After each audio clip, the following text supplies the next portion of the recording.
Imagine Europe, but without the familiar forests, cities, and roads. In the north, Scandinavia does not exist in its modern form. A gigantic ice sheet lies there. Not just a snowy desert, but a mass of ice hundreds of meters thick, slowly pressing down on the land, shifting stones, grinding valleys, and reshaping the outline of the continent. This is not the end of the world. This is an ordinary day in the Ice Age. From a bird's eye view, this world looks almost calm. White plains, dark bands of rock, frozen rivers, dry grass beneath the snow. But if you look closer, it becomes clear, everything here lives on the edge. The ice does not stand still. It moves slowly, but constantly. So slowly that a person would not notice it in a single day. But over the span of generations, a glacier can transform an entire landscape. Where there was once a valley, an ice tongue appears. Where trees once grew, only stone, sand, and frozen ground remain. And it was in this world that humans lived.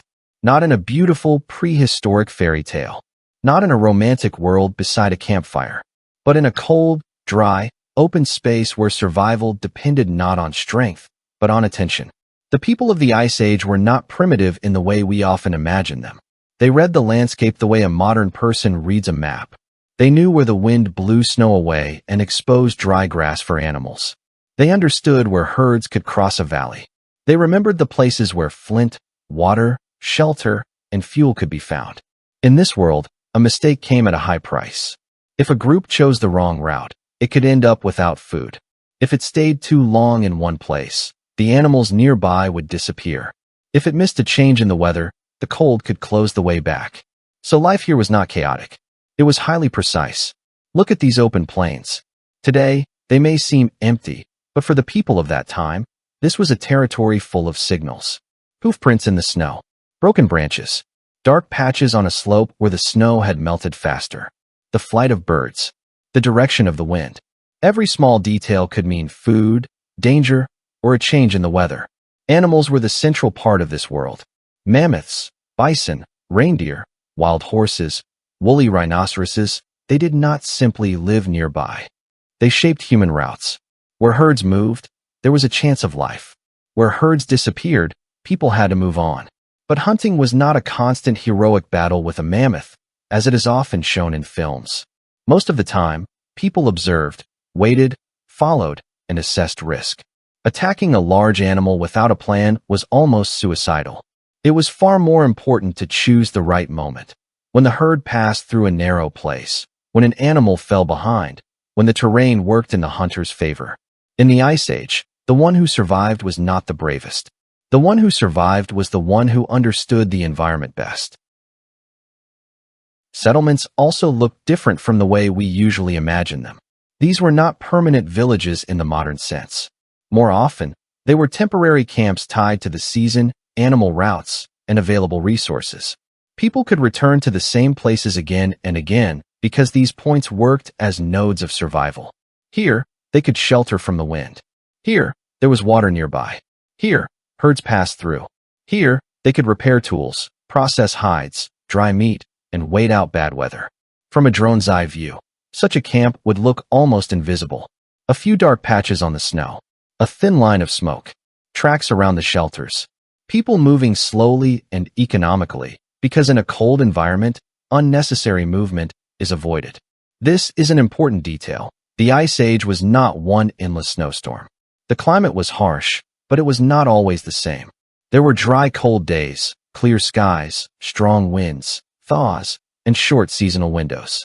It was these windows that allowed people to migrate, hunt, gather materials, and move between camps. People did not live against nature. They lived inside its rhythm. And this is where the most interesting part begins. The Ice Age was not simply a colder version of our world. It was a different planet in terms of how life worked. Sea levels were lower. Coastlines ran through different places. Rivers flowed differently. Vegetation was shifted. Where dense forests stand today, open steppes may once have stretched. Where there is sea today, there may once have been dry land across which people and animals moved. The world was familiar in shape, but alien in feeling. And if we look at it without Hollywood dramatization, it becomes even more interesting. Because the real tension here is not that a human fights a monster. The real tension is that a small group of people is trying to correctly read a vast, cold space.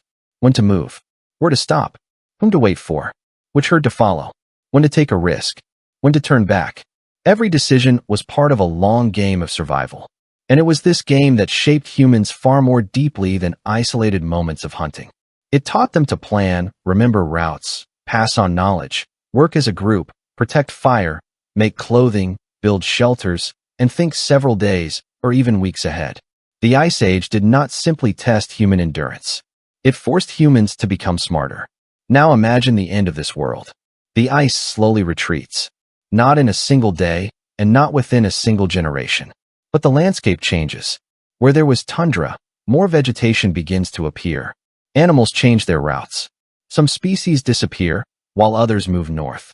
Old camps lose their meaning. The old maps in people's minds no longer work the way they once did. For us, this is warming after the Ice Age. For them, it was the transformation of the entire world they knew.